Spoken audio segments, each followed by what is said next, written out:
kubasuhuza hano kuri Ravivaguye TV. Amazina yanjye Nuhora Senga Asteri.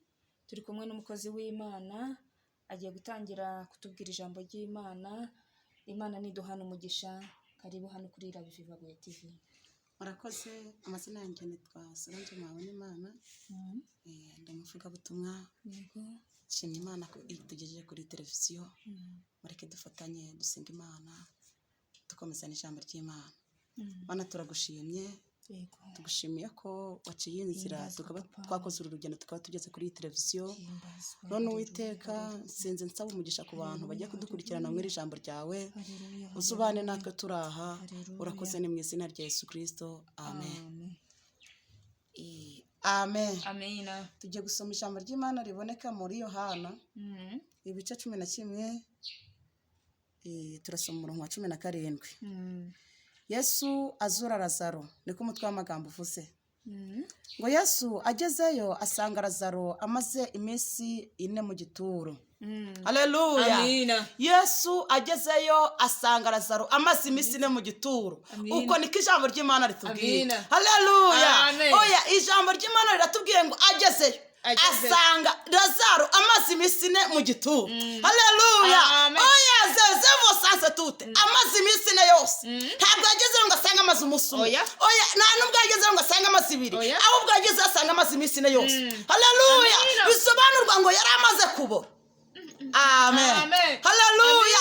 Iminsi 4 myinshi ntabwo yari akigaragara, ntabwo isura ye yari ikiriho, yari amaze gupfa. Amen. Oya, yari amaze kubara n'urugo rwari rumaze kwibagirana. Haleluya. Ariko Yesu arahagera, amaze kuhagera agira icyo akora kwa Lazaro. Haleluya. Abankurikiye aka kanya mbatangarize ngo Uwiteka ari agiye gukoresha itegeko aka kanya. Haleluya. Oya, hari ibyo agiye gukoresha, hari ibyaha byapfuye, Uwiteka agiye gukoresha itegeko bikazuka. Haleluya. Oya, hari ibigiye kuzuka nona kubera yuko yakurikiranye televiziyo. Haleluya. Tugiye gusenga dusaba Imana kugira ngo igire byizura aka kanya, kubera ko yageze kwa Lazaro amaze iminsi 4 yose arazuka. Haleluya. Lola atazoni ananevo sasa tu.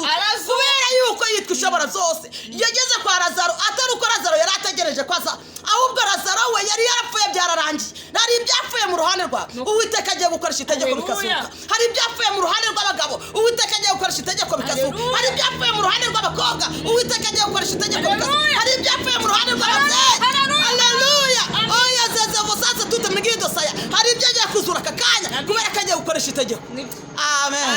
Hari byari byarapfuye, Uwiteka agiye kuzura kandi ugiye kubona Imana, kubera yuko zezevo sasa tute Imana igeze mu byawe, igiye gukoresha itegeko mu ruhande rwawe byo bari kubona byananiranye. Hari ibyo igiye gukoresha itegeko kugira ngo bizuke nona. Uyu munsi kubera ko kurikiranye televiziyo tugiye gupfukama dusenga Imana kugira ngo igire ibyo ikoresha itegeko mu ruhande rwawe byari byaranze biveho, mu ruhande rwawe byari byaranze kuzuka bizuke, mu ruhande rw'abakobwa bari baranze gushingirwa bashingirwe, mu ruhande rw'abagabo bari barabuze amazu babona amazu, mu ruhande rw'ababyeyi bari barabuze urubyaro babona urubyaro. Haleluya. Oya, agiye gukoresha itegeko. Nakoresha itegeko. Abankurikiye duhabwa umugisha n'Imana. Amina. Haleluya. Amina. Tugiye guca bugufi dusenga Imana. Mu minota mikeya nsigaranye dusenga Imana. Dusenga Imana kugira ngo ikoreshe itegeko mu byacu byari byarapfuye, kugira ngo igire ukuntu bihambura. Ikoreshe itegeko mu by'abagabo byari byarapfuye, kugira ngo igire ukuntu bihamburwa, kugira ngo abari barakuvuze, abari barakuvuye bakugarukire. Haleluya. Bazatugarukira, ntabwo tuzabagarukira n'iko ijambo ryambwiye. Amen. Hari abarozi bagufashe ijambo, hari ubukene bwagufashe ijambo. Amen. Hari ubucuruzi bwawe bwahombye, Uwiteka agiye gukoresha itegeko. Nukuri. Mana yacu. Haleluya. Imana data wa twese. Hambura. Imana rubasha. Imana yageze kwa Lazaro igakora ibitangaza.